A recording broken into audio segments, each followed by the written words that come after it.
So let's begin, and let's continue to dive in for that the zchut of our learning should protect our soldiers and Am Yisrael all over the world and all of the innocents, and that we should see peace speedily in our times.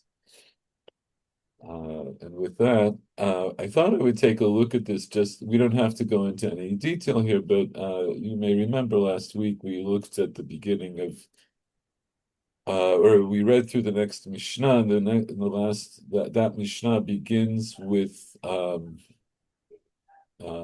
words that Chatat v'Hasham Vadai mechapri, that Korban Chatat and an Hasham Vadai are mechaper. Right, they bring kapara. So Rashi just said briefly, Asham Vadai, he's saying Hayim Asham Gizelot and Mi'ilot. This is the Asham for Gizelot and Mi'ilot. But I just thought I would show you there are actually 5 Korbanot Asham. And we'll do like a little reading of that, just so you have it in your mind. And um, we may return to that, to some of the details of different korbanot later on. But for the moment, I think we can start just with this. And so, hold on. Okay, so Michael Schwartz, why don't you read? We're here in the Rambam Hilchot Shkagot, Perek Tet. So the first, I think about 7 prakim of Shkagot deals with Korban Chatat, and Perek Chet deals with Asham Talui, and Perek Tet deals with Asham Vadai. So you can read this first halacha. החמש עבירות מביאים קרבן אשם, והוא נקרא אשם ודאי, שהרי אינו בא משום ספק, ואלו הן על שפחה חרופה, ועל גזל, ועל מעילה, ועל טומאת נזיר, ועל צרת שיטהר ממנה. Okay, so what does all that mean? So on 5 Avirot sins, we bring a Korban Asham, and it's called an Asham, a certain Asham, and it doesn't come because of doubt. And these are the Avirot. Shikha is a maidservant. Charufa, I don't remember. Okay, so Violated a violation of a maidservant, I believe. Okay. yeah, so I'll talk a little bit about Shivcha Charufa. זה נגלה חרופה, בת שפחה חרופה? No, Negla Arufa. Ayin. That's an Negla Arufa. Negla Arufa. ערופה בעין. Arufa. That's to break the neck. Charufa. Yeah. Charufa here means designated. That's what it really means. Ve'al hagezel. Gezel is on robbery, but al ma'ila is on stealing or misusing the hekdesh. Al tumat nazir, if someone who's took a vow of nazirut, then became tameh, and then on al tzarat, someone has tzaras and that they bring a korban upon completing tahara from tzarat. Right. So those are the 5. So the Rambam here says that he says these are called Asham Vadai, right? An Asham, a certain Asham, because they don't come out of Safek.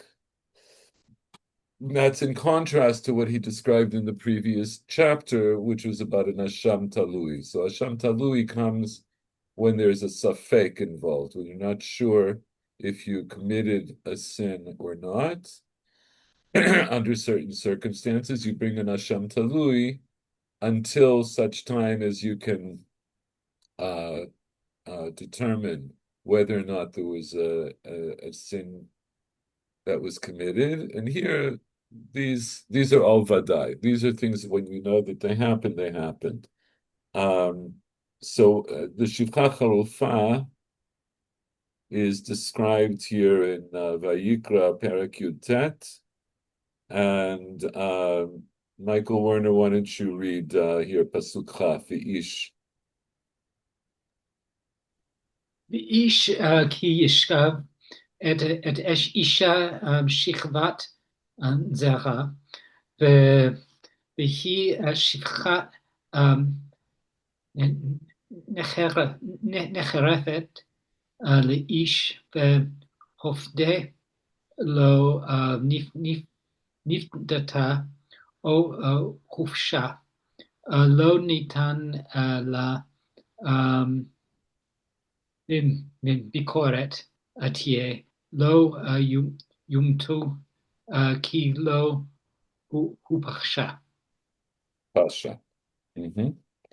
So, you know what? If it's okay, I'm just going to translate this because it's very tricky, and it's based on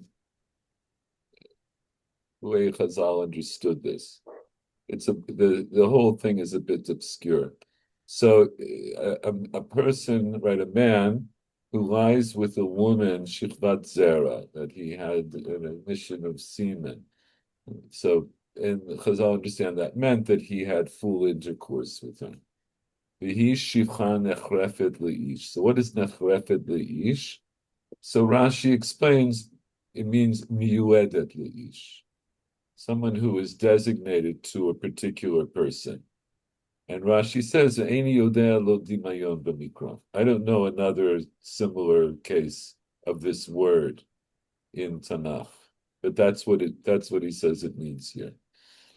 And what is it talking about? Uveshivcha kananit. We're talking about a non-Jewish maidservant, shechetzia shivcha v'chetzia bat chorim. Hamurasa le'eved ivri. So it's a very particular situation. This is a woman who is half a maidservant and half a free woman who was engaged to a Hebrew slave, it was to a Jewish slave. Shemutar b'shivcha hakatuv. It's talking. This is what the pasuk is talking about. And so, what does it mean that a slave is half a slave and half a free person? Anybody? You come across that? The slave is jointly owned, and half of one of the owners freed her, and the other owner still kept her as a slave. Yes, so it can be that. It could be the jointly owned, or it could be even a single person, and that maybe maybe somehow the shivcha was able to pay for half of her value, so she's half free and half not free. So, yeah, so we're talking about somebody who's murasa, right? So she's engaged to a Hebrew slave, an Eved Ivri, because an Eved Ivri is allowed to have to be joined up to have a relationship with a shivcha. So in this very particular case, what else do we know about her? Lo Is he married to her or just like this? It's not exactly a marriage. It's similar to a marriage, but the Torah talks about it elsewhere. That if we'll see it soon in Parashat Mishpatim, that if they're children, the children belong to the master and not to the husband or the shivcha. So it's a very particular situation which doesn't really happen nowadays. And what's her case? V'hafdeh lo nifdata. So it's a kind of a strange construction, right? So lifdot is to redeem, right? So and redeemed, she was not redeemed. So Rashi says, what does it mean? Ptuya ve'ena ptuya. She's redeemed and she's not redeemed. V'stam pidyon bekesef. And right, when we're talking about pidyon, we're talking about that money was given for in exchange for her freedom. So that's what it means that she's half free and half still a shivcha. O chufsha, right? Or she was freed.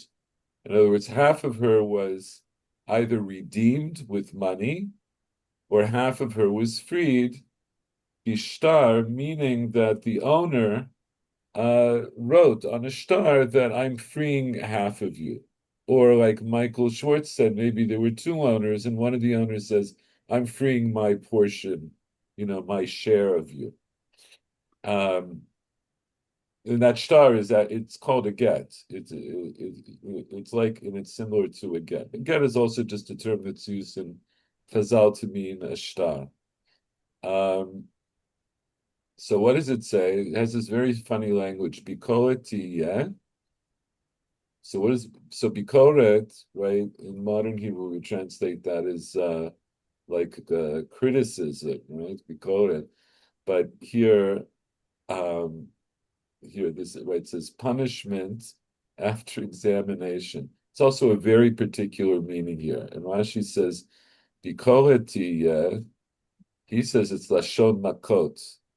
And we won't get into that. This is a Gemara in Masechet Kritot that goes into it. But they say there's an idea that the bikoret here means that this implies that there will be lashes, and the din is that he loka velohu. She will get lashes, but not him. But what's his punishment, as it were? And why? Kilo chupasha, since she was not free, in other words, she wasn't entirely free. Lefikach ein chayav alea mita. In other words, if she had been entirely a free woman, if she had been a freed shivcha, then she would have the din of a giolet. She would be like a giolet.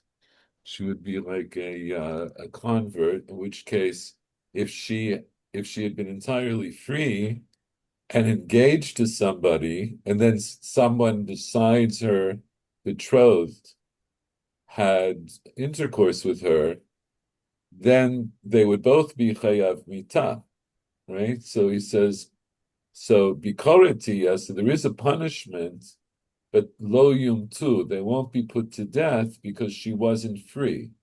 Since she wasn't free, lefikach ein chayav alea mita. That's why he won't be chayav mita for her. Shein kiddusha kiddushin.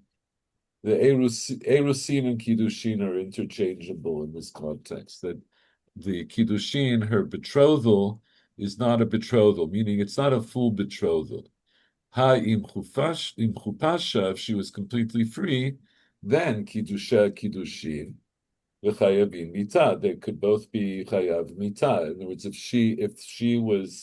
if they were both equal participants, if she was not raped, but she participated willingly in the intercourse, they would both be chayav mita. But here it's not. So it's this very particular case of the shivcha nechrefet, and the din for the person who had bia with her is in pasuk chaf aleph. So Paul, read pasuk chaf aleph. Vehevi Kaf, here. Kaf Aleph, Kaf Aleph. אוקיי. והביא את אשמתו את לשם, האשמו. את האשמו לשם, אל פתח אוהל מועד, אל אשם. And he brought his korban Asham, yes, to Hashem, to the entrance of the Oel Moed. מה הוא הביא? אל אשם. It's what is an ale? It's an aisle. It's a ram. A ram? A ram. Ram, which is a ram Asham. That's its function as a korban. Yeah. Yes. Okay. So he has to bring this. He has to bring a korban Hashem. And which is in this case a ram. Which is in this case a ram. So you can go ahead and read pasuk chaf bet in כבר. וכיפר עליו הכהן באל האשם, לפני השם על חטאתו אשר חטא, ונסלח לו מחטאתו אשר חטא. And the Kohen gave him atonement as a result of this ram, the ram Asham, before Hashem, for his חטאתו, his sin or his transgression. For his sin, yes, okay, for his sin, which he sinned, and he was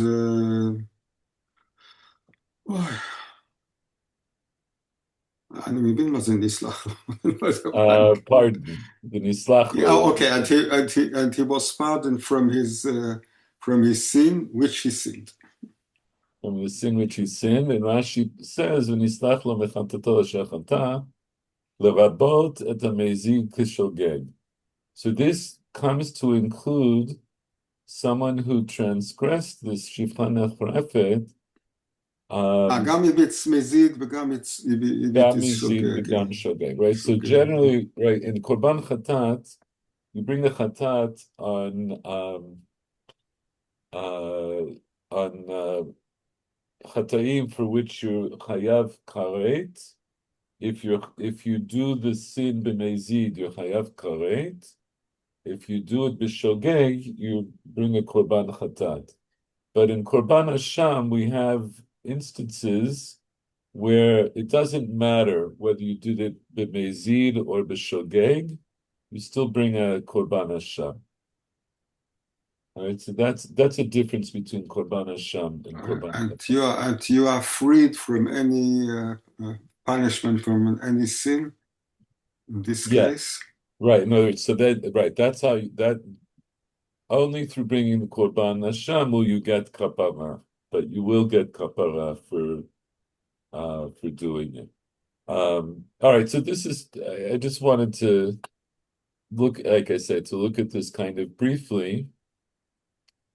So we see there are 5 korbanot hasham, and like I say, we may revisit them as well as some of the korbanot chatat, but I think that it's enough for now. So when the Mishnah said chatat v'asham vadai mechaprin, so we understand. So Rashi just gave a couple of examples out of 5. He says hem hasham gzeilot u'mi'ilot, but we know that there are 5. Why he chose gzeilot and milot in particular, I don't know. I don't know if we can read much into that. But he chose those 2 as examples. And then he added, just a second, and then he added, V'yesh asham shu talui, right? There's an asham which is suspended, habal shigigat safek karet. An asham kalui comes if you transgressed an isur, which was an isur karet, but there was a safek. You did it bishgaga b'safek. And I gave an example last week. So, for example, if you had in front of you 2 plates, and one of them had chelev, which is forbidden fat from an animal, even if the animal was slaughtered kosher, you're not allowed to eat the chelev, but you're allowed to eat the shuman. And they look, once you remove them from the animal, they look very similar. And you ate from one of the plates. You ate one of them. But you don't know if you ate the shuman, in which case you're not chayav anything, or if you ate the chelev, in which case you would be chayav. So, and if you ate it b'shogeg, you would be chayav a chatat. So, since you don't know whether you ate shuman or you ate chelev, you bring an asham talui. Because it's a safek karet, it's shigagat safek karet. Is it to be on the safe side? Well, you could argue that that's what in other words, the Torah instituted this. The Torah instituted the Asham Vadai. This isn't from Chazal, but it's the Torah itself that we learn it from. And you could say, in other words, what does it mean to be on the safe side?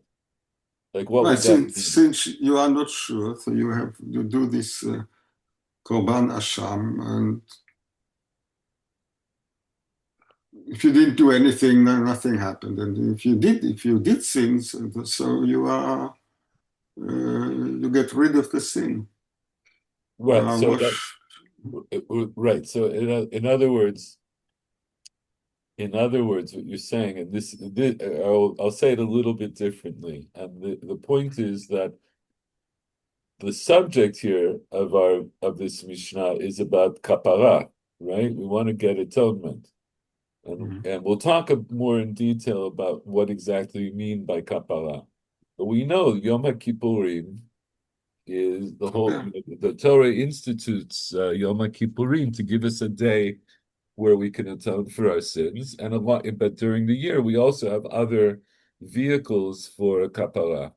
So yes, if you so the Torah institutes Asham Talui for a case where you may have committed a sin and you're not sure, and so the Torah is concerned about your kapara, so it gives you the option of doing the Asham Talui. It gives you this.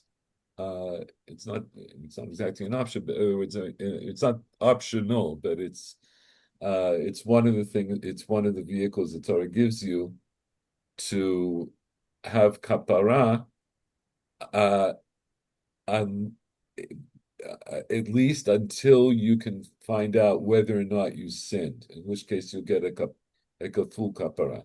And again, we'll talk more about it. We'll get into it. All this is in the case of when the Beit HaMikdash was still exactly. When there still was a Beit HaMikdash, When there because was still a afterwards Beit HaMikdash, you couldn't do all this korbanot. Right. Nowadays we can't do all these korbanot, and of course the Rambam also talks about that in the end of Perek So does Rishon. Yom Kippur mechaper also on those sins which you hold that can't? thought. So hold that thought. Hold that. No, because obviously it's a very good question. Because we'd say, so now what can we do? We're all sinners and ein malasot, But that's not what we say. But we have to understand, again, how did Chazal understand that? Because it's really a pivotal issue, right? That we understand that one of the main functions of having a Beit Mikdash and having a Mizbeach was for kapara. That was one of the primary functions. And so what do you do when you no longer have that? So this was one of the I would say more pivotal things that Chazal established in the wake of the destruction of the Second Temple, that they say that you can get kapara even without korbanot, we'll get to it. I promise you, we'll get to it. Let's not going to get into it right now, but it's good to ask the question. So then the second line, back to you, Michael Schwartz. Mita. Mita v'yom hakippurim mekaprim im tshuva. So what does that mean? So death and the passing of Yom Kippur atones with tshuva, with repentance. Okay, so now how do you understand that sentence? What does it mean? Mita v'yom kippurim mechaprim im tshuva. How do we understand that? So either dying or the passing of Yom Kippur atones if the person does tshuva. Yes, okay, but so how that's can he do tshuva if he does? Oh, okay. So I think we You have to touched do on this tshuva last before. time. Okay. So then what would you say? So Yeah. wait, first of all, the first thing I just want to point out, Michael Schwartz is saying, he's saying it Mita and Yom Kippurim in this sentence are two separate things. That is, it's not Mita and Yom Kippurim. that you don't need both death and Yom Kippurim. Yeah, that's okay. Right? It's an important point. Either or. Either death, right? So, and we've seen this before. Very often in Mishnah, the vav HaChibur doesn't mean and in the sense of that you have to connect it with what came before. But it can mean or, right? So death or Yom Kippurim are each mechaper, each bring atonement with tshuva. So because of Paul's question, which I think we mentioned last time, but it's good to bring it up again. So what would it mean? We're assuming that imat tshuva refers back both to mitah and to Yom Kippurim, right? Because I could also argue mitah is one whole category, and Yom Kippurim is with tshuva. But since it says mechaprin, I understand that imat tshuva goes back on both subjects. So death would be mechaper. So if we break it up, it means mitah mechaper im hatshuva, and Yom Kippurim mechaper im hatshuva. So it sounds like if you did tshuva before you died, then mitah will be your kapara, or it can be a kapara. And the same for Yom Kippurim. Sounds like if you did tshuva before Yom Kippurim, then Yom Kippurim is mechaper.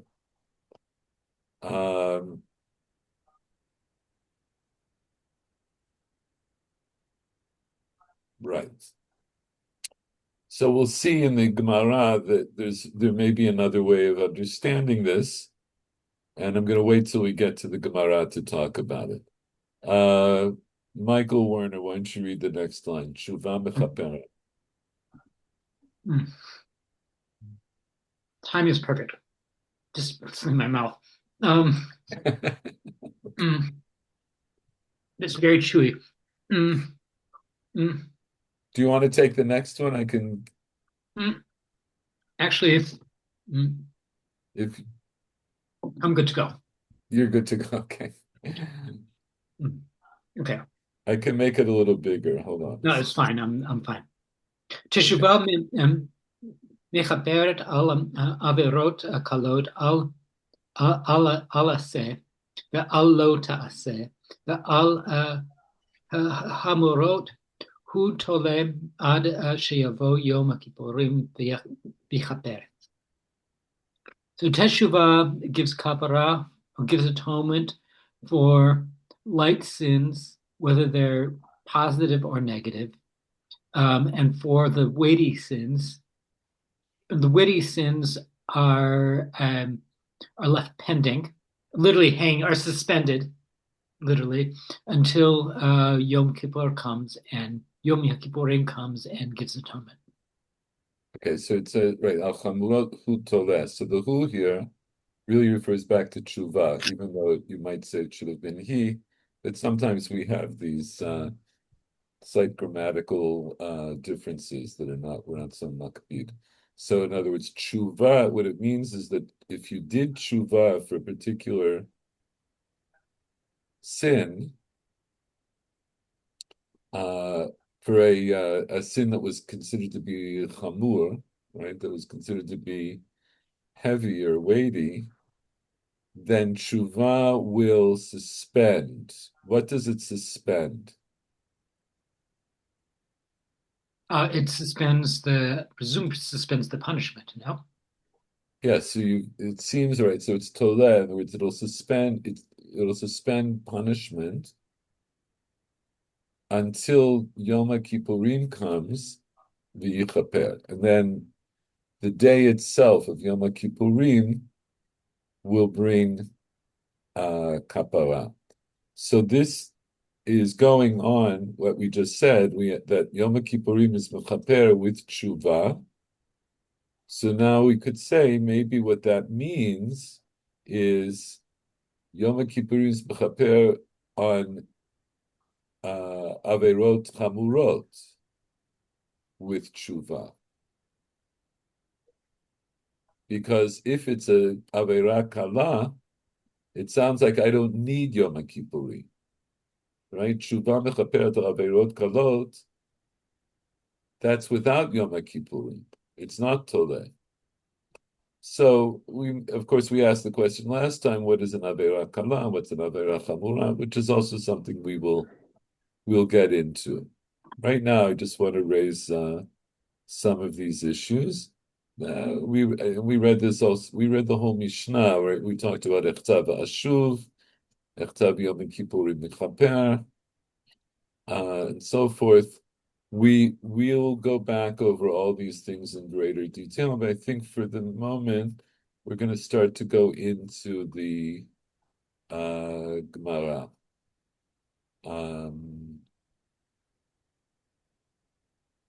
Okay, so Paul, why don't you read from here? Asham Vadai. Oh, you know what? Asham.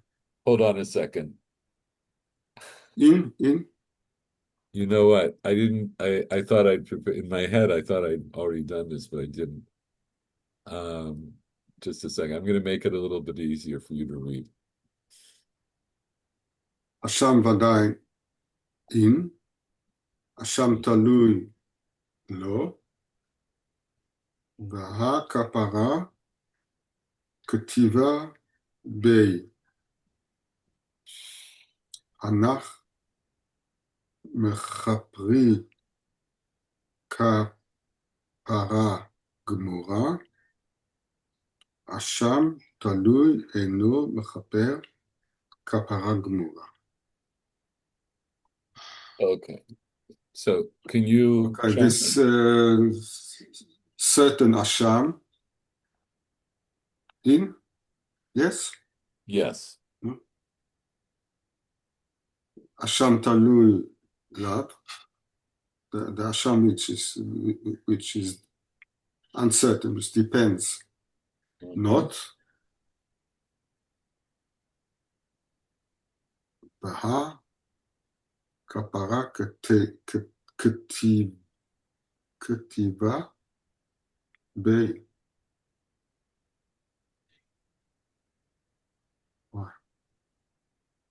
Ketiva is to write? Yeah, written. Written? Bei? Yeah, so in Hebrew we say kapara katuv bo, right? כתוב בו? Yeah. במה כתוב? במה כתוב? במה אנחנו מדברים? במה אנחנו מדברים? זאת גמרא?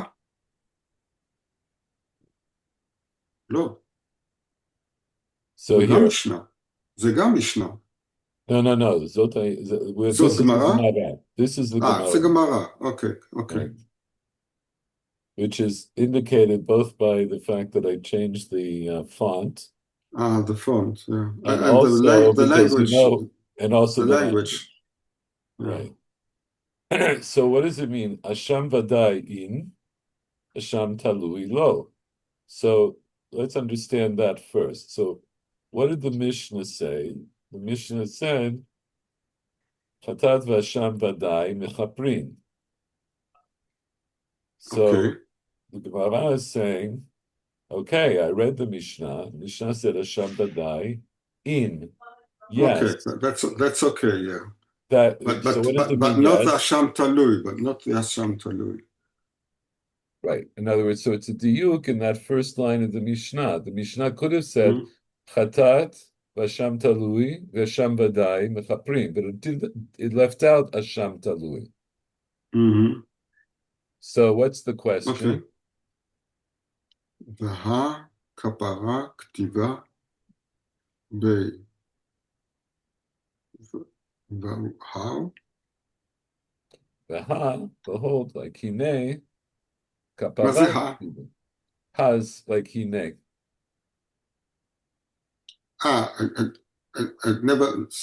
Nevertheless, it's written in the text kapara. Yeah, it's where is it written? What does it mean? Hakapara ktiva be. What is written? What has kapara associated with it in the pasuk? Ktiva be means it's written like that in the Torah. No, not in the Mishnah, in the Torah. In the Torah. Okay. So what is it? Al Medubar. What has kapara written about it? Asham Talui. Hasham Talui. In other words, so what's the question the Gemara is asking? Vadai v'talui, is this something which also already in the Torah that it speaks about Vadai v'talui, or this is the Mishnah introduces No. this difference? Both of them we learn direct. In both cases, we learn both Asham Vadai and Asham Talui from the Torah itself. So they appear in the Torah. Yes. They appear in the Torah. I'll show you Asham Talui in a second. But I gave you one example. We looked at one example of Asham Vadai, and that was the Shivcha Ufa, right? But all the other ones that the Rambam mentioned, those are all from Psukim, for Mi'ilah, for Tzorat, for all of those are all mentioned in the Torah. And by Asham Talui, it also says. So here, maybe 1 second. Let's just take a quick look.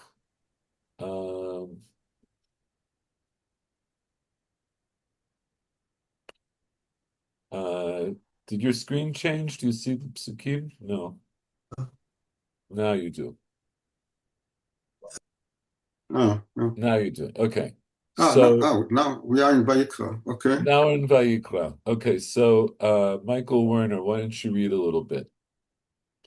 Hold on, I just want to figure out how much we want to read here. You know what? It's okay. Just we've done this before. We'll do it again. Read the first couple of psukim. V'nefesh ki techata. הנפש כי תחתה ושמע קול, ושמע קול, עלה הוא עד או ראה או ידע אם לא יגיד ונשא עוונו. So a person who sins and a voice is heard, maybe somebody squeals on him, he ascends. Well, shamako, he heard a voice or a sound. Oops, sorry. Akol Allah. Do you know what an Allah is? Oath. An oath. Right, so you heard the sound of an oath or the voice of an oath, of an oath. Who aid? Who aid? O ra'a o yada. Okay, so what does who aid mean? A witness. He is a witness. O ra'a o yada. Either there's an eyewitness or he knows, he has some other source of knowledge. Okay, so either he saw or he knows. Okay. Im lo yagid v'nasa avono. If he doesn't speak, then he bears. Then he bears the sin. Yeah, he carries his sin. Actually, hold on a second. Mi yagid? Achote? No, Lo yagid, the person who's the aid, who saw, if he doesn't tell. This is the first. The what this is talking about is if someone was witness to if someone was witness to a sin Of somebody else. of somebody else. So he has to report him. he has to, right, he has an obligation to testify, and if he doesn't testify, in lo yagid, if he doesn't tell his testimony, then he bears his sin, or he carries his sin. Just a second. He has got to testify in court, or he has to go Yes, to Moshe and usually say, Moshe, I saw him do this and that. he testifies in court. But you know what? Hold on a second. I'm thinking this is not necessarily the best thing for us to look at. You know what? Let's do this in a simpler way. Hold on. I apologize. Let's just look at the Rambam. It'll be easier. Because we can depend on the Rambam. Okay, so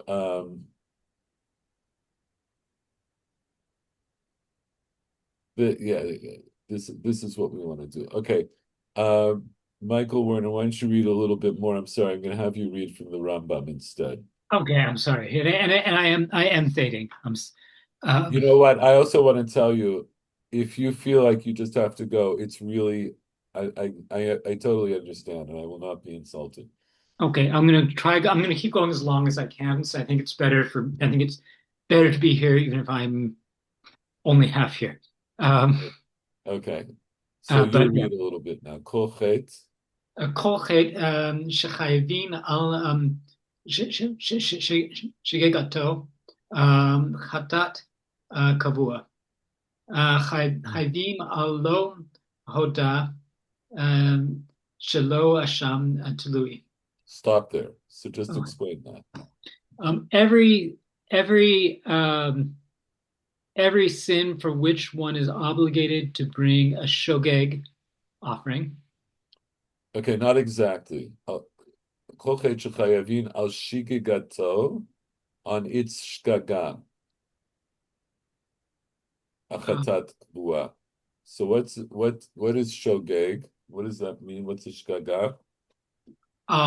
Sort of, well, literally foolishness or badness, but but in this context, it'd be a sin. One is committed a sin, but doesn't know that one is committed a sin. Yeah. So shogeg is somebody who commits a sin unknowingly. Okay. So any sin for which one would be obliged to bring a chatat kvua b'shogeg, right, on his shgaga. So chatat kvua, which is what the Rambam described in the earlier chapters, but it's korban chatat. It's a chatat that you know it's a fixed chatat that you have to bring for a specific sin. So anybody who has that obligation. What's the second part of the line? Chayavin alo hadar shelo asham talui. He is obligated concerning what did not reach his knowledge, and that would be he's obligated to bring a suspended asham, an asham Right. to. So this is you did that very well. I'll just explain. Lo hoda is like it's a phrase on that which was not made known to him, right? So he's obligated on that sin that was lo hoda, that was not known to him, an asham talui. So that, and the Rambam is going to bring the pasuk. It's from later on in the parak that we were reading in Vayikra, but as you see, if you could see, it's from pasuk Yud Zayin Yud Chet. We'll look at it later, but I decided not to read all the 17 psukim to get there. Right. So what's the Rambam saying? The Rambam is already at this point. He's laid out the concept of a korban chatat. So if you're shogeg, if you commit a chet b'shogeg on a chiyuv karet, right? If that, so for example, if you're b'chalel Shabbat b'mezid, you're chayav karet, and if you're b'chalel Shabbat b'shogeg, you're chayav a korban chatat kvua. That there's a korban chatat, a chatat that you have to bring. But what if you committed, what if you're not sure if you committed the sin altogether?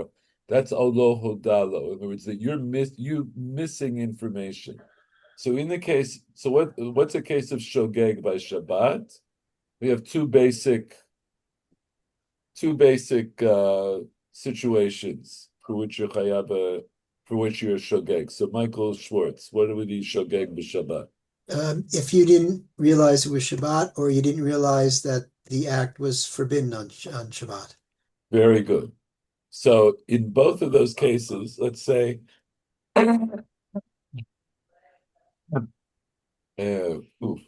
okay, so it's Shabbat and you slaughter a chicken, but you didn't realize that it was Shabbat. You knew you were slaughtering a chicken, but you didn't realize that it was Shabbat. Or you knew it was Shabbat, but you didn't realize that slaughtering a chicken on Shabbat is Asur. So that's shogeg. But you knew in both of those cases, you're conscious of the act that you're doing. What's missing is this knowledge of whether or not it's Shabbat or whether or not this is Asur. But what if you committed an act on Shabbat that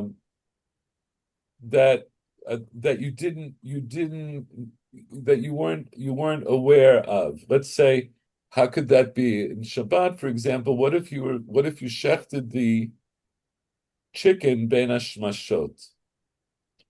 You shechted a chicken at a time when you didn't know if it was Shabbat or not. So then you'll bring a korban asham talui. Here, Paul, do you want to read a little bit? Are you still with us? Umahu lo hoda. Where are we? הלא הודה שלא אשם תלוי. ומה From this הוא word לא הודה? umah, ומה הוא לא הודה? אם נסתפק לו, אם שגג בדבר זה, או לא שגג. הרי זה מצווה להקריב אשם שנאמר ולא ידע, ואשם ונשא עוונו, והביא איל תמים מן הצאן בערכך לאשם. L'asham. Okay, so what does this mean? Umahu lo hoda. In other words, the Rambam just used this phrase.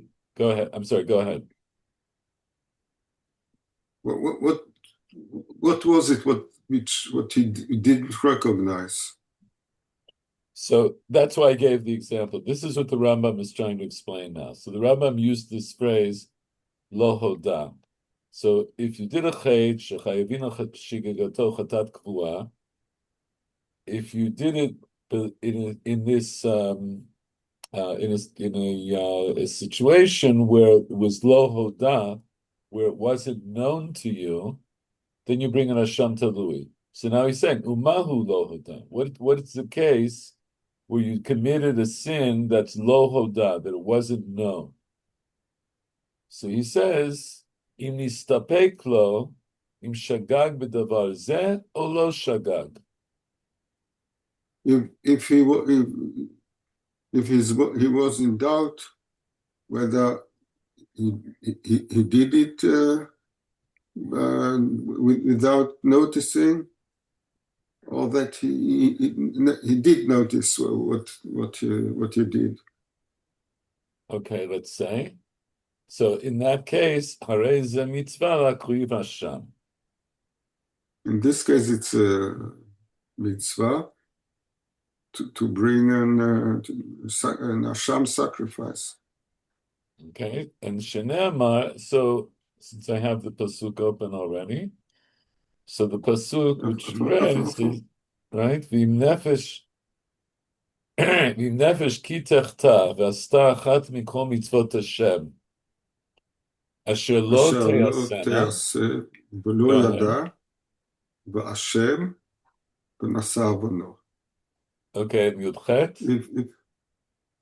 והביא עיל תמין מן הצאן בערכך לאשם אל הכהן, וכיפר עליו הכהן על שגגתו אשר שגג, והוא לא ידע ונסלח לו.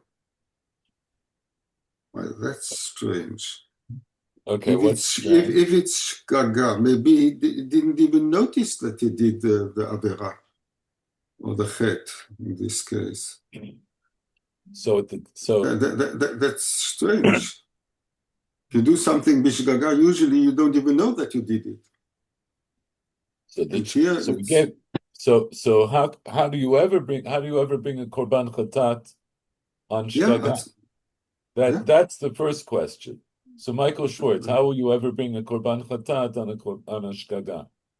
Maybe somebody else told you. I don't know. In this case, you learn after the fact. You could learn after. Yes.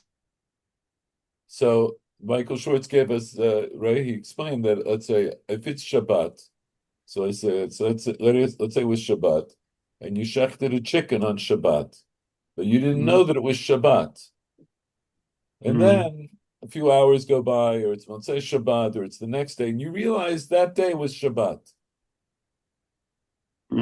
Or you did it, and then somebody comes up to you and says, "What are you doing? It's Shabbos." And you said, "Oh my gosh, I didn't realize."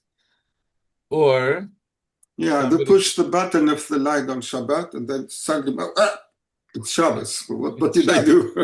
Right, so pitom, you remember, today's Shabbos. This is a shgaga. This is something which it happens. So it's a shgaga, that would be the situation when you would bring a korban chatat. But what happens if you're shogeg and you're not sure if you were shogeg or not? In other words, you're not sure if you even did something bishgaga. So I gave a different example of that. That was the example with the shuman and the chaylev. So let's say you sat down and there were two plates in front of you, and you ate one of the food from one of the plates because you thought it was shuman. And then later on, somebody told you, one of those plates was shuman and one of them was chaylev. But now they took away the plates and you don't know what you ate.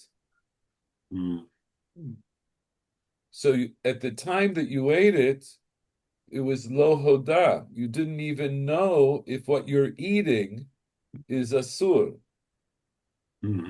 So the Torah tells you, im nefesh ki techta, right? So any given mitzvah, that one should not do, and there's a mitzvah not to say, velo yada, and you didn't know, ve'ashem, and you were guilty, v'nasav no, so then you'll carry that sin. So how can you ameliorate that? So you bring a perfect lamb, an unblemished, not lamb, ram, an unblemished ram from tzon, the value of an asham, to the kohen, and then the kohen. And what does it say? This is important. This is the whole reason we're doing this. I want to get to this word. V'chiper alav kohen al shigigato. And the Kohen gave atonement. Okay. We attributed the atonement on this shgaga, asher shagag. But now I don't understand. V'hu lo yada, but because now he does know. No, he still doesn't know. Why? Because all he knows, Michael Schwartz, why doesn't he know? No, if you go back to the example you gave with the shuman versus the chelev, he doesn't know whether he ate the chelev or not. If he ate the shuman, he's not asham, he's not chayev. But if he did eat chelev, then he is. But somebody told him. No. So we did two things. We talked about a case where he didn't. So in the Shabbos case, we said somebody told him. But here, I can keep it all in a Shabbos case. So I gave you a Shabbos case of Hasham Talui. Let's say it was Bein Shmashot. Somebody shechted a chicken Bein Shmashot, Okay. and he didn't realize that it was Bein Shmashot of Shabbat, right? That it's either was Erev Shabbat the Shabbat or Shabbat the Motzei Shabbat. It didn't look at his watch. He He didn't didn't know look at his. the Zmanim. He didn't know this. He didn't know the zmanim, and benosaf, he didn't. He was bichal shogeg legabe the whole thing. He didn't realize. Maybe he didn't realize you're not allowed to shecht a chicken on Shabbat. And benosaf, he did it at a time that it's not clear if it's Shabbat or not. So he did something b'shogeg, but he did something b'shogeg, which may have been entirely mutar. Right? So maybe it's Erev Shabbat, and he doesn't realize that it's Erev Shabbat, and it's Bein Hashmashot, and he shechts a chicken, and he didn't realize Bichlal that it might be Shabbat, or he didn't realize that you're not allowed to shecht a chicken on Shabbat. But Benosaf, he did it Bein Hashmashot, so it could have been that he shechted the chicken at a time when it was altogether mutar to shecht chickens.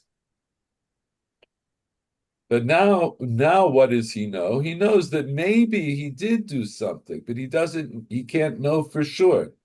He doesn't know for sure because he doesn't know exactly, maybe he doesn't know exactly what time it was, or maybe it was a cloudy day and you couldn't tell. So the Torah says, so he brings an Hasham Talui. That's the Hasham Talui. So that's what the Rambam says, right? V'zehu anikra Hasham Talui. Paul, you can continue, Mibnei. So an Hasham Talu means that. Go ahead and read. You aren't even sure that it was Shigaga. Maybe it was okay. Exactly. Continue reading in the Rambam. Mibnei. איפה אני? מפני שהוא מכפר על הספק. Since he atones on the doubt. ותולה לו עד שיודע לו. It should be עד שיוודע לו. בוודאי שחטא בשגגה ויקריב חטאתו. Okay, what does that mean? ותולה לו. It has to do with the תלוי. So, מה תולה לו? לא יודע. מי תולה לו? It's matole. So what are we talking about? We're talking about Hasham Talui. The Hasham Talui is tolelo. בגלל שהוא תלוי, הוא תולה. Right? So the Hasham Talui is tolelo. And this depends, and it is dependent on? Not it's dependent on. Zetolelo. It suspends for him. The Hasham Talui suspends for him what we said before. It suspends his punishment. Ad sheyivada lo bevadai shechata bishgaga. Until he gets the knowledge that he surely did this sinned bishgaga v'yakriv chatato, and he should do his korban chatat, sacrifice this. Right. So in other words, let's say in the case of the guy who shechted a chicken ben arbayim between Shabbat and Chol, so he was shogeg because, let's say, he didn't know that you're not allowed to shecht on Shabbat. So that's his shgaga. But B'nosaf, it's also lo hodalo. Because it was ben hashmashot, he didn't know whether it was Shabbat or Chol. In other words, at the time, he didn't realize, but he didn't know whether it was Shabbat or Chol. So he'll bring an Asham Talui until such time as it could be determined whether or not what he did, in this case, happened on Shabbat. And if it happened on Shabbat, then he'll have to bring a Korban Chatat. And if it was determined that it happened on Chol, then he doesn't have to bring anything else. He'll be Patur. This is the Asham Talui. That's very strange because Chet Shebishgaga, that's not something objective. It depends on what. No, it is objective. It depends on you that you did the objectively you can't know if it's Bishgaga or no Bishgaga. That was No. The person was not. The person can know what it's objective in the sense that the person who did it, he can know whether he was shogeg or mezid. No, that's not objective. That's subjective. He knows. It's not something in nature. It's not something which happens in nature. It depends on his understanding. I don't want to get bogged down in the terminology, but I would say he objectively knows that he didn't know something. If you think that objective only means that an observer can say, then okay. Another observer, yes. Okay.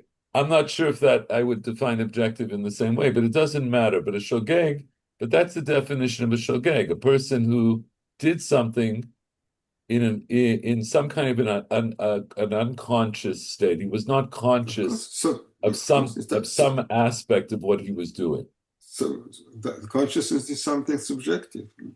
He knows, maybe he knows that he did it with Shgaga. Okay, but I'm not sure what your point is, Paul. So what difference does that? What are you saying? But that's the nature of Shgaga. If you want to say it's objective, you want to say it's subjective, lo ichpatli. But that's the nature of a shogeg. A shogeg is somebody. How do I know that if the object? Here, wait. I will fill in one other thing. There's an objective aspect to it in this regard. How do I know if somebody is mezid? Let's go from the other side. How do I know if somebody is mezid when they do another? They did it on purpose. Yes. How do I know that they did it on purpose? Oh, because I could say only he knows if he did it on purpose. That's true. Okay, but there is a case where I can know objectively that he did it on purpose. What's that case? If there were two witnesses who saw him right before he did the act, and they said, if you go ahead and shech that chicken, and you should know today is Shabbat, and you're not allowed to shech the chicken on Shabbat, and if you shech the chicken on Shabbat, you're chayav skila. Okay. And then he goes ahead and does it, and he says, Afa pichen, and he does it anyway.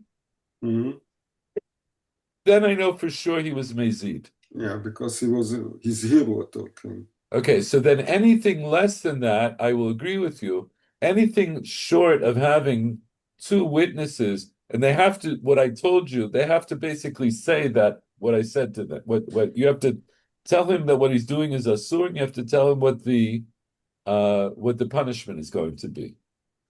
You have to, and if you have that, then it's a vadai mezid, and he can be brought to Beit Din, and he can be chayav skila.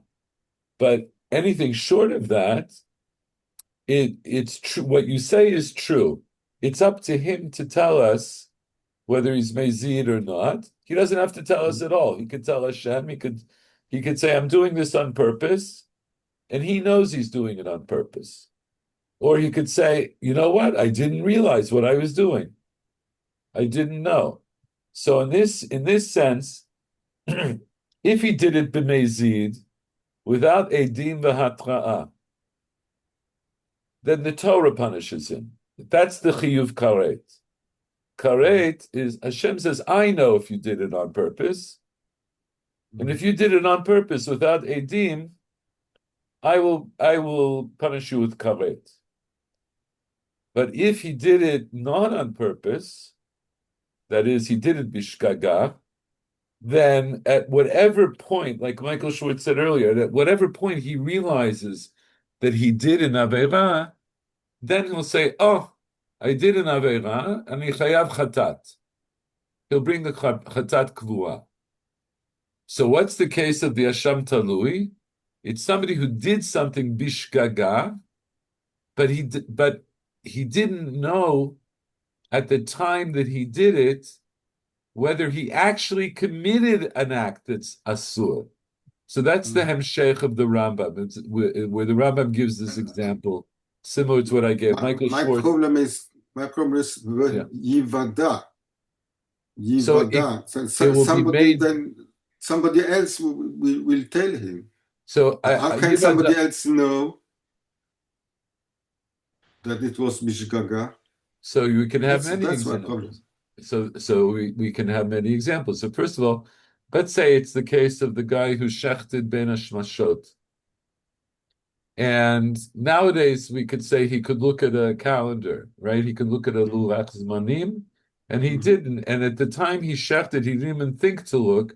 He did the shechta, he did the shchita, and then at the time he did the shchita, he didn't know. We have to make it a little complicated. At the time he did the shchita, he didn't know that you're not allowed to do shchita on Shabbat. That's his shkaga. And then the next day, somebody says to him, yesterday was Shabbat, and he says, "Oh, like what's Shabbat?" And he tells him, "Well, you can't do shchita on Shabbat." Or alternatively, if he didn't know that it's Shabbat. Yeah, but I'm saying I want to keep it simple. I said I'm picking one particular one. I'm picking a particular example to keep it simple. So he didn't know that you're not allowed to do shchita on Shabbat. This guy says you can't do shchita on Shabbat. He said, "Oh, but when I did shchita, maybe it wasn't Shabbat." So then he looks at a calendar and then he sees, "Oh, I did it, and it was, I did, but before maybe there's no calendar." So at that moment, when he finds out that what he did was asur on Shabbat, and he's not sure if it's Shabbat, he'll bring an Asham Talui. And then at some point, either somebody else will tell him, or he'll figure it out himself, either because he has a luach, or he's an astronomer, and he goes and does the calculations. Mashalo yiyeh, right? He'll figure it out.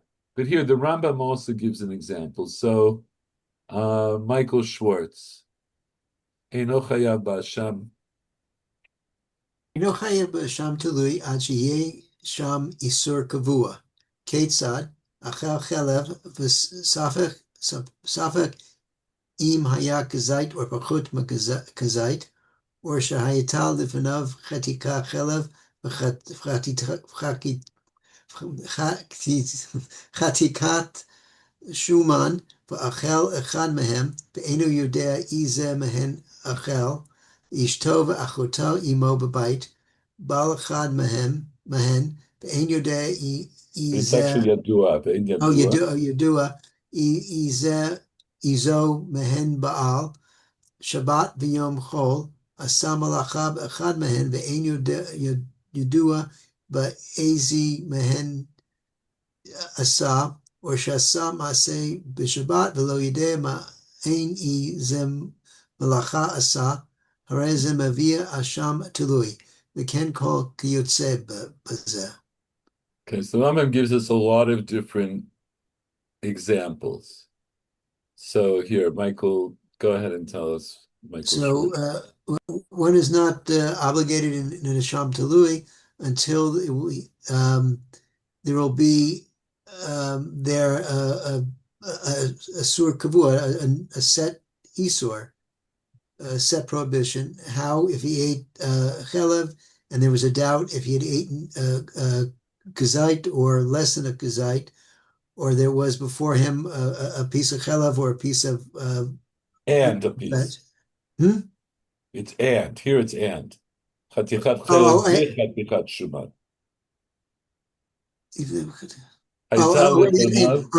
Okay, yes, yeah, okay, and a piece of shuman, and he ate one of them, and he doesn't know which of the ones that he ate, or his wife or his sister was with him in the house, and It's he actually had. both of them. Ishto v'achoto.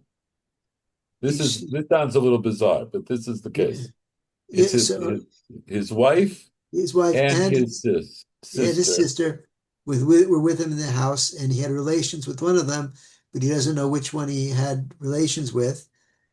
Um, Shabbat and Yom Chol, he did work on one of them, and he doesn't know which of those that he did the work on, or that he did an act on Shabbat, and he didn't know that it was a ma'ayin iza Okay, malachas, that so he didn't it's know. me'ein ezo malacha asa. So this is Oh, talking about. oh, Go ahead. from which of the malacha he did. Yeah, basically. So there's an idea of a malacha and me'ein malacha. So like there's the av malacha and the tolda. So he doesn't know which act he did falls on like that falls under the category of malacha. Lo yada me'ein ezo malacha asa.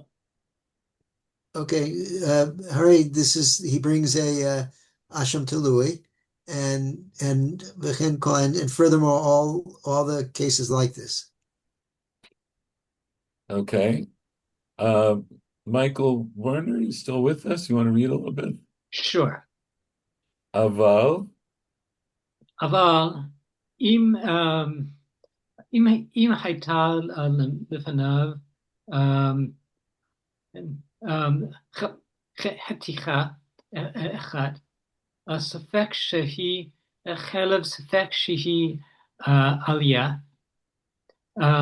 ואכלה פטור, שהרי אין כאן איסור קבוע, וכן האוכל חלב hikui פטור מאשם תלוי, שאין כאן איסור קבוע, וכן הבא על אישה שהיא ספק נידה, או ספק אירוע, של Irva.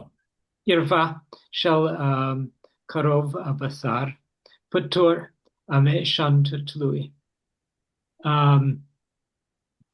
You know what? Stop. He'll go into some detail here. These are each cases where what he did did not perforce involve an act that would have definitely made him bring a korban chatat kavua. I'm going to leave this for now. I want to leave this now because we're almost at the end of the shir. I want to go back to the Gemara. Okay, that time it worked. So here, what did the Mishnah say? The Mishnah said, Chatat v'asham vadai mechaprin, right? So the Gemara says, okay, the Mishnah said asham vadai in. Asham vadai, yes, it is mechaper. That implies asham talui lo. The fact that it left out the case of asham talui implies that asham talui is not mechaper. But behold, kapara is written about it. About what? Asham Talui. About the Asham Talui, right? So that was the pasuk that we saw back in Vayikra, right? It said, do you see the pasuk now? Okay. Because it said, in the person who needs to bring an Asham Talui, Evi ayel tamim min atzon be'akacha le'Hashem el kohen v'chiper alav kohen. So that's talking about the Asham Talui. The Asham Talui is mechaper. So why did the Mishnah leave it out? That's the Gemara's problem.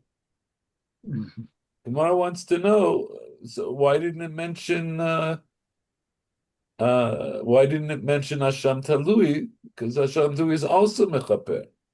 So what does the Gemara answer? So Paul, what was the last two lines here? Hanach mechapri kapara gemuma. Hanach mechapri kapara gemura. Asham talui eno mechaper kapara gemura. Okay, so what's the answer? Hanach means Elu. This one, Elu. Elu. Those Asham vadai in this case. what?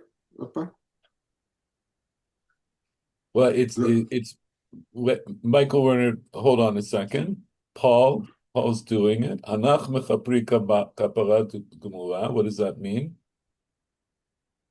Those bring a complete atonement. But an asham talui, it depends. An asham which depends, which doesn't bring a complete atonement. Okay. So what was the question, and what was the answer? What was the Gemara's question, and what was the Gemara's answer?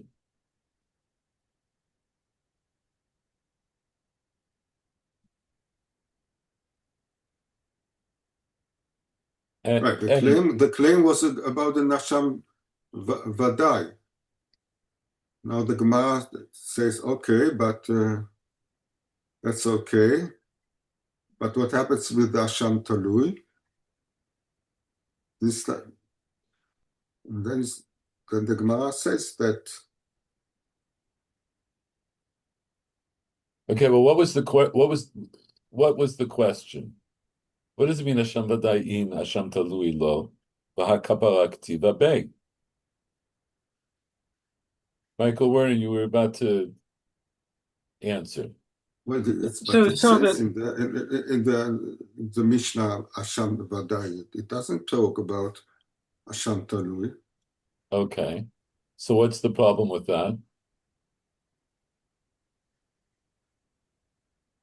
Maybe the only problem is to say, oh, be careful.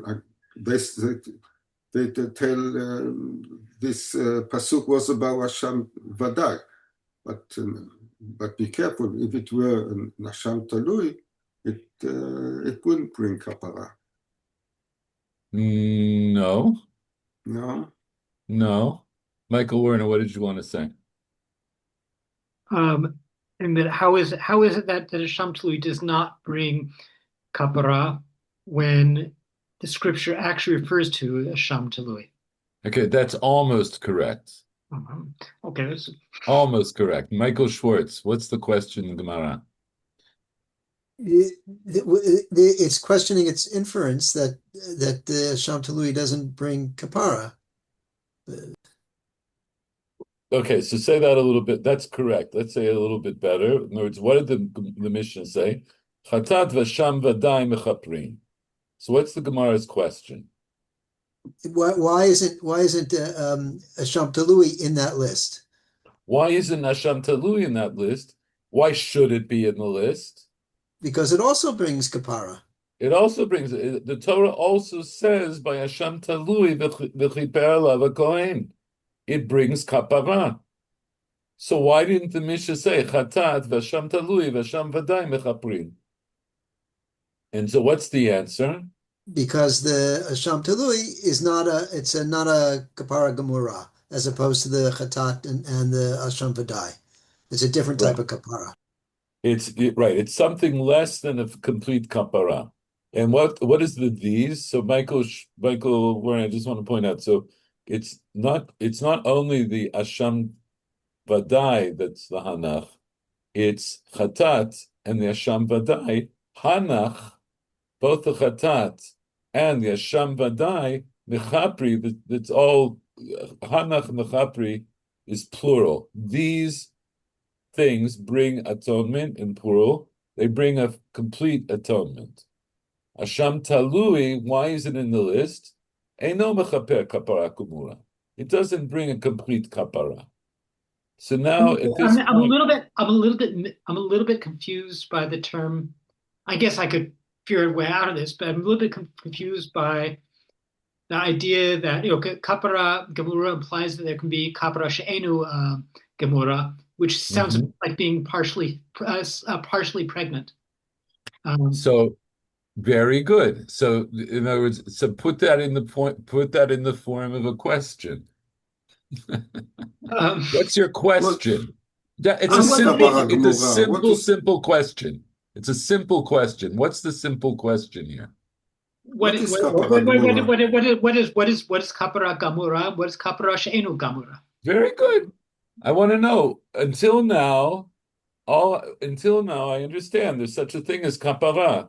Now, all of a sudden, right, and I know that from the Torah, and I know it even from here in the Mishnah, it says these things are mechaprin. So all of a sudden now I get introduced to this new idea. Well, there's kapara gemura and there's kapara she'na gemura. So what does that mean, kapara she'na gemura? How could it be kapara and also not be gemura? So that's the question that we have. We have this question now.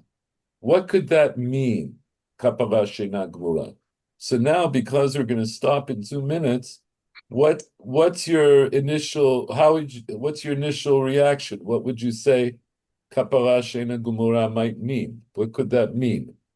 So I would guess that since the term is used in the context of the Sham Talui, I would guess that it is, it's it gives kapara pending the fulfillment of condition X.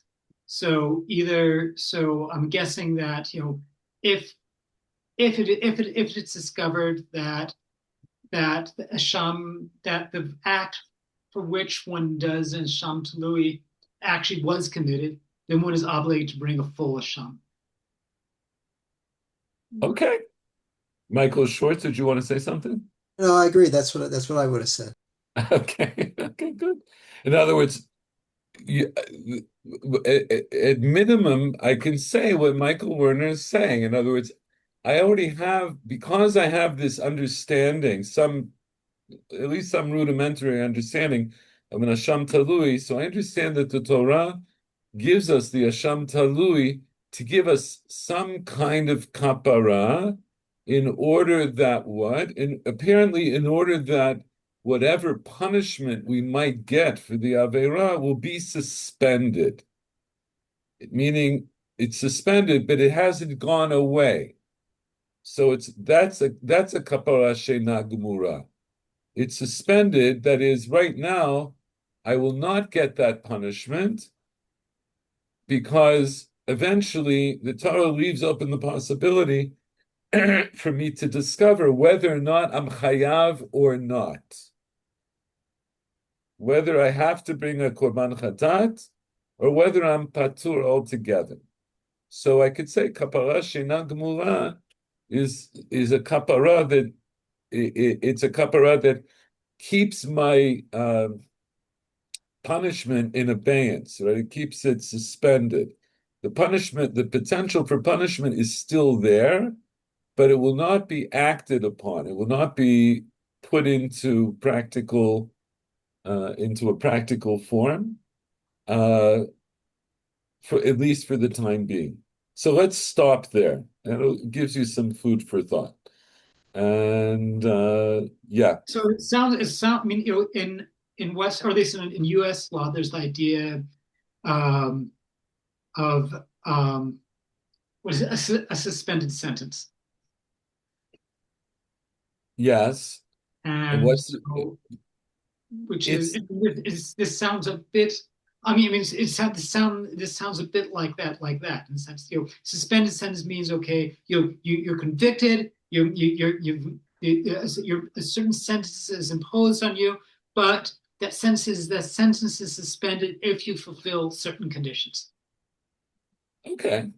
I think that's a reasonable Yes, I think that's a reasonable comparison. Not being a lawyer, but I think you're right. Okay, so let's leave it here. We're going to continue in the Gemara uh, next week, and I encourage you, if you can, to do review on this shiur because I think some of these concepts are new and let them sink in. The best way to let them sink in is to go over this. And I'll see you, Bezrat Hashem, next week. Okay. Also, if you can, well, I do have a quick halacha question for you. Go ahead. So I'm trying to figure out sort of how to negotiate Zmanite and tefillah and jet lag. Um, Yeah, what do you want to know? do I mean, I suppose I should set my alarm and just get up come hell or high water tomorrow morning. No? Listen, if you're anus, if you can't get up, If I actually can't get up, that's a different thing. Yes. if you can't get up, so then you deal with it. But now you're in Israel, and yes, you should set ideally you set your alarm in time to get up to daven. And If if I you get up later, so if you get up before chatzot, you can daven. You just don't get all of the sachar for davening on time. Uh, I have to tell you, in the last couple of weeks, I've had really difficult issues with my sleep, and so what happens sometimes is I'll wake up early enough, sometimes very early, sometimes like I'll go to sleep at 4 and I'll wake up at 5:30, which is early enough to say Kriyat Shema, but not really early enough to daven. And so I'll say at least the first paragraph of Shema, and then I'll go back to sleep because I'm completely wasted. And then later on when I get up, maybe it's after Zman Kriyat Shema, but at least I was Yotzei Kriyat Shema Bizman. But it could be that you're going to go to sleep now. Maybe you'll sleep for 12 hours. I mean, I don't know, it can happen. In which uh, case, you'll just deal with it when you get up. Um, but what I'll tell you is I'm completely sympathetic to your situation. So do the best you can. I try that. I discovered that at the Shtiblach, every day they have minyan for Shachris all the way up to Chatzot, which I'm not really sure is something that should be condoned, but whatever. Kach ze mikubal, כנראה. I mean, I've actually seen people putting on tefillin at mincha, and I'm assuming that's this. Well, first of all, you should know some people regularly put on tefillin at mincha. Okay, okay, So that's one thing. And then okay. if you're like Mekubalim, put on their two sets of tefillin at mincha. Yesh ben Mekubalim, because just like in the morning you have the option you have like Rashi and Rabbeinu Tam. So there are two other sets of tefillin. There's the Ravid and the Shimusha Rabbah. And there is a minhag amongst the Mekubalim to do the Ravid and the Shimush Rabbah at mincha. So some people stop put on tefillin, but most people are not like that. But the people you see are putting tefillin on at mincha, it could be that they stop put on tefillin at mincha. It could be that they missed shacharit and they're going to daven, and then what's the din? The din is they daven mincha first, and then they do tashlumim. And they daven a second time for tashlumim to be mashlim what the amira they missed in Shachrit. And But then, since and they then, and didn't then put presumably, but since presumably they that didn't put on tefillin and for Shacharit, so they put on tefillin and mincha. and then presumably they also do Kriyat Shema either before or after if they've slept. They can say Kriyat Shema any time of the day. They won't be Yotzei Kriyat Shema because it won't. In other words, there is no tashlumim for Kriyat Shema, Right, right, but they probably do say Kriyat Shema right. because Afa Pichain. When you put on tefillin, it's a good idea. You should say Kriyat Shema Right. because Kriyat Shema you talk about wearing your tefillin. So Okay. Yeshinyan. But yes, This should all be unnecessary. it should be unnecessary. But listen, it happens, and en busha, like don't be embarrassed because it can happen. You've been traveling. You definitely could be amus, and maybe you won't be up in time to daven. Sometimes I get up and I do like a minimal version of davening and go back to sleep. And sometimes I just can't get up. So for my health, sometimes I'll let myself sleep because I know if I get up, it's going to affect my health. I know a couple years ago, the only time I ever actually slept through an alarm was after traveling. So yeah, it can I happen. mean, So I I wish, mean, I'll go to sleep now and hopefully I'll wake up. But and hopefully you'll wake up. Yeah, but right I at hope you have a, I yes. hope you have a good night's sleep. Thank you. When Okay, when one gets a bit obsessive about these things. I understand. So, Okay, bye bye. um, have a good Shabbat, and I'll see you, God willing, next week. Okay, bye bye. Thank you. Good Bye. night.